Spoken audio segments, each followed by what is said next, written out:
Assalamualaikum warahmatullahi wabarakatuh. Saya Aldi Sumantang Pamungkas dari kelompok 8. Saya Iza Indres Kumang dari kelompok 8. Akan mempresentasikan tentang penyusunan tes. Berikut penjelasannya. Sebelum masuk ke pembahasan utama mengenai penyusunan tes, alangkah lebih baiknya kita ulas kembali mengenai apa itu tes. Secara harfiah, berasal dari bahasa Perancis kuno, yaitu testum, dengan arti piring untuk menyisihkan logam-logam mulia. Maksudnya, dengan menggunakan alat berupa piring itu akan dapat diperoleh jenis-jenis logam mulia yang nilainya sangat tinggi.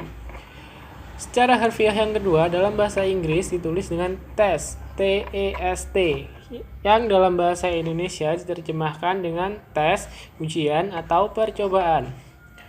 Maka dari itu, tes adalah alat untuk memperoleh data tentang perilaku individu.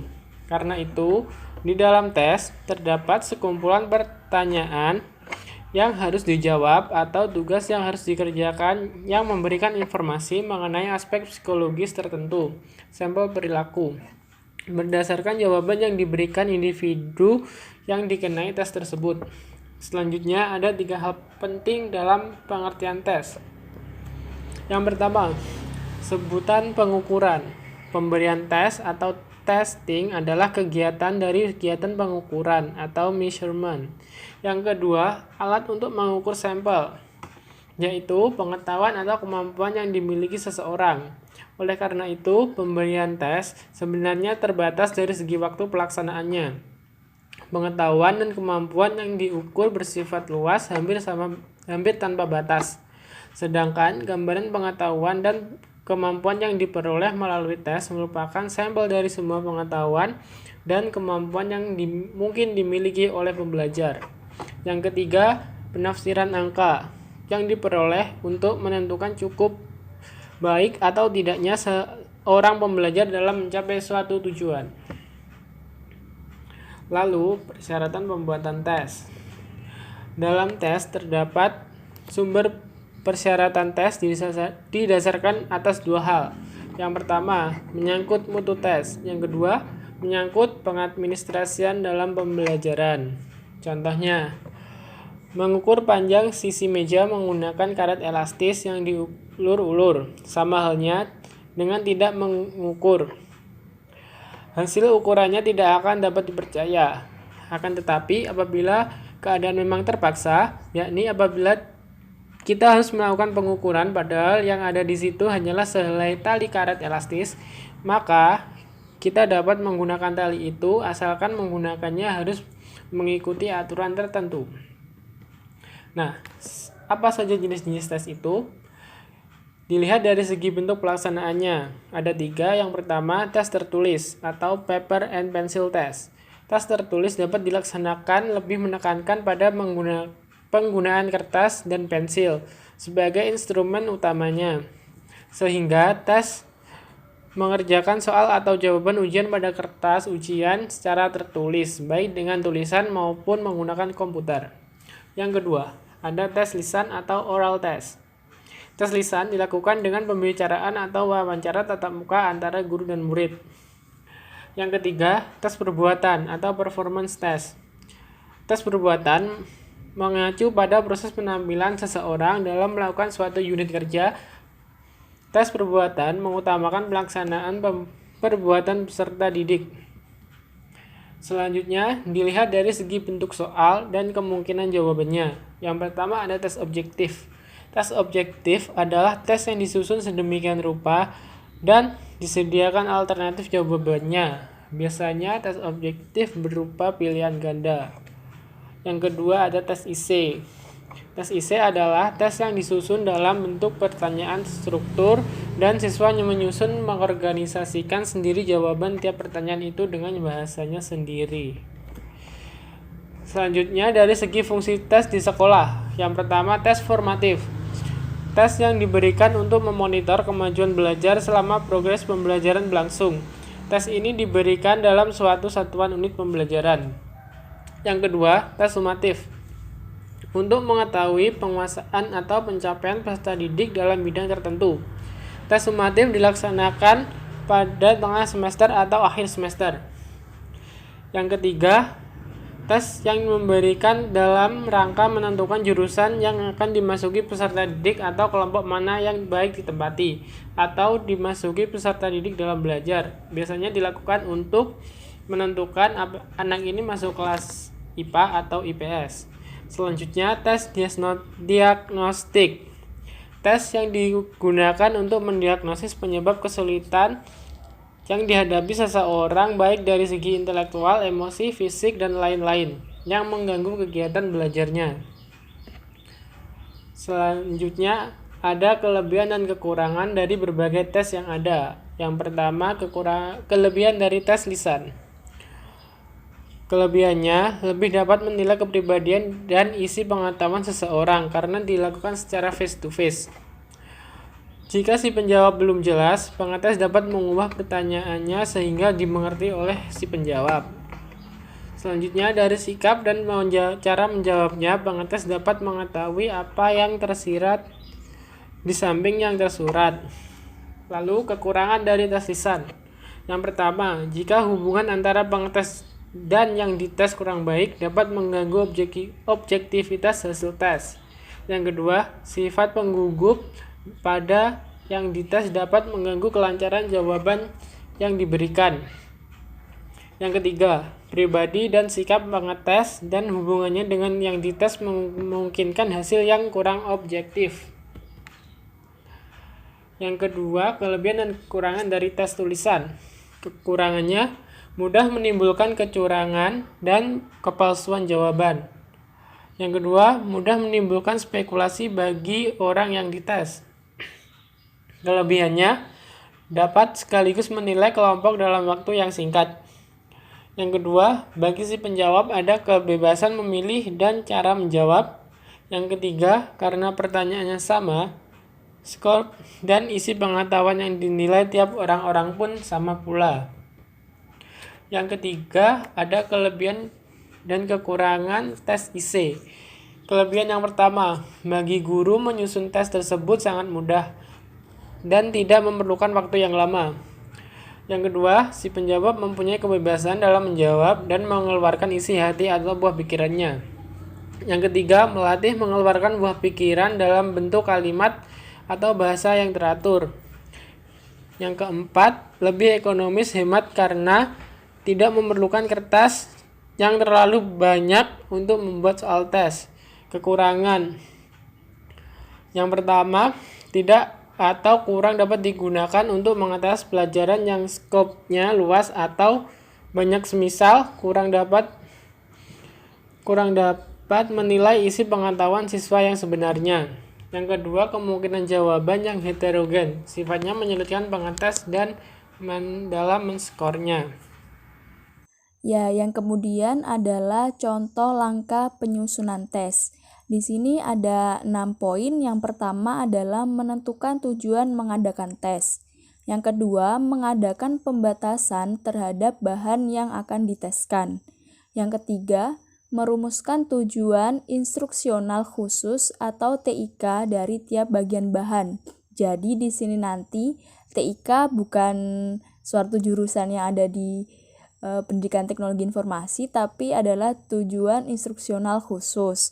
Kemudian yang keempat adalah menderetkan semua TIK dalam tabel persiapan yang memuat pula aspek tingkah laku dalam kandungan TIK itu. Tabel digunakan untuk identifikasi terhadap tingkah laku yang dikehendaki agar tidak ada yang terlewati. Berikut adalah contoh dari tabel TIK dan aspek tingkah laku yang dicangkup. Di sini ada 2 poin. Poin TIK yaitu siswa dapat menjumlahkan bilangan bersusun, dan yang kedua siswa dapat menerapkan hukum kumulatif dan seterusnya. Nah, di sini ada di belakangnya ada 4 kolom yang berisi ingatan, pemahaman, aplikasi, dan keterangan. Kemudian poin yang selanjutnya adalah menyusun tabel spesifikasi yang memuat pokok materi aspek berpikir yang diukur beserta timbangan antara kedua hal tersebut. Nah, ini untuk penjelasannya nanti tabel spesifikasi akan dijelaskan di bab berikutnya, di slide yang berikutnya maksudnya. Kemudian yang keenam, menuliskan butir-butir soal didasarkan atas TIK-TIK yang sudah dituliskan pada tabel TIK dan aspek tingkah laku yang dicangkup, seperti pada tabel yang di awal tadi. Kemudian yang selanjutnya adalah komponen tes. Di dalam tes itu ada 3 komponen, yaitu yang pertama buku tes, yakni lembaran atau buku yang memuat butir-butir soal yang mesti dikerjakan oleh siswa. Yang kedua, lembar jawaban tes, yaitu lembar yang disediakan oleh penilaian bagi tester untuk mengerjakan tes. Untuk bentuk pilihan ganda dibuat lembaran nomor dan huruf A, B, C, D, E menurut banyaknya alternatif yang disediakan. Bisa juga kalau soalnya ISA itu diberi lembar jawaban lembaran kosong untuk menjawab soalnya. Yang ketiga yaitu kunci jawaban tes. Kunci jawaban tes ini berisi jawaban-jawaban yang dikehendaki. Kunci jawaban ini dapat berupa huruf atau kalimat. Untuk tes bentuk uraian yang dituliskan adalah kata-kata kunci atau kalimat singkat untuk memberikan ancar-ancar jawaban. Ide dari kunci jawaban ini adalah yang pertama, pemeriksaan tes dapat dilakukan oleh orang lain. Yang kedua, pemeriksaannya betul. Yang ketiga, dilakukan dengan mudah. Dan yang keempat, sedikit mungkin masuknya unsur subjektif. Kemudian yang selanjutnya adalah pedoman penilaian. Pedoman penilaian atau pedoman scoring berisi tentang pedoman perincian tentang scores atau angka yang diberikan kepada siswa bagi soal-soal yang dikerjakan. Ini adalah contoh pedoman penilaian. Yang kami angkat di sini adalah tentang keterangan nilai kuantitatif dan kualitatif.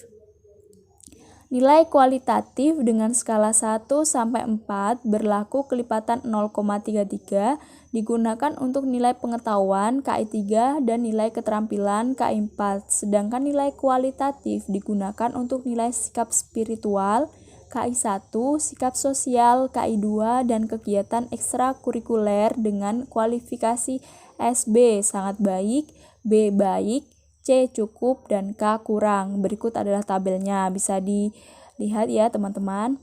Kemudian yang selanjutnya adalah tabel spesifikasi. Tabel spesifikasi ini membantu guru dalam mengadakan penilaian terhadap murid-muridnya, juga berguna untuk dirinya sendiri supaya lebih profesional dalam penyusunan tes. Fungsinya untuk menjaga agar tes yang kita susun tidak menyimpang dari bahan atau materi serta aspek kejiwaan atau tingkah laku yang akan dicangkupi dalam tes. Maka dibuatlah yang namanya tabel spesifikasi ini. Kemudian tabel spesifikasi dapat disebut juga sebagai grid, kisi-kisi, atau blueprint. Wujudnya adalah sebuah tabel yang memuat tentang perincian materi dan tingkah laku beserta imbangan atau proporsi yang dikehendaki oleh penilai. Setiap kotak diisi dengan bilangan yang menunjukkan jumlah soal. Langsung saja yang selanjutnya di sini ada contoh dari tabel spesifikasi. Di sini ada 4 kolom, 3 baris. Kolom yang pertama berisi aspek yang diungkap atau pokok materi. Kemudian ada kolom ingatan, kolom pemahaman, kolom aplikasi, dan kolom jumlah. Tabel spesifikasi mempunyai kolom dan baris, sehingga tanpa hubungan antara materi dengan aspek yang tergambar dalam TK. TK tadi adalah tujuan instruksional khusus. Sebenarnya penyusunan tes bukan hanya mengingat hubungan antara dua hal tersebut, tetapi 4 hal, yaitu hubungan antara materi, TIK, kegiatan belajar, dan evaluasi. Kemudian, bagaimana langkah membuat tabel spesifikasi? Jadi yang pertama adalah yang harus dilakukan membuat pokok-pokok atau mendaftar pokok-pokok materi yang akan diteskan, kemudian memberikan imbangan bobot untuk masing-masing pokok materi. Contoh, akan membuat tes tarik kelas 11, pokok-pokok materinya adalah A. Latar belakang dan seterusnya, B. Khalifah-khalifah dan seterusnya, C. peran daulah dan seterusnya, D. keruntuhan daulah dan seterusnya. Nah, di samping ini ada angka 2, 3, 3, dan 2. Maksud dari angka-angka di samping adalah imbangan bobot untuk masing-masing pokok materi. Kemudian langkah yang kedua yaitu memindahkan pokok-pokok materi ke dalam sebuah tabel yang mengubah indeks menjadi persentase. Jadi di sini seperti pada gambar bahwa angka-angka yang dibuat tadi dibuat persentase. Di sini ditampilkan latar belakang berdirinya Umayyah 20%, kemudian Khalifah 30%, keberhasilan Umayyah 30%, dan seterusnya. Dan di kolom terakhir nanti ada jumlahnya. Yang selanjutnya, yang ketiga, yaitu merinci banyaknya butir soal untuk tiap pokok-pokok materi. Dan angka ini ditulis pada kolom paling kanan. Caranya yaitu dengan membagi jumlah butir soal, diisi ada 50 buah, menjadi 4 bagian berdasarkan imbangan bobot yang tertera sebagai persentase. Contoh, ini dimisalkan akan disusun tes berbentuk objektif dengan jumlah 50 butir soal berbentuk pilihan ganda.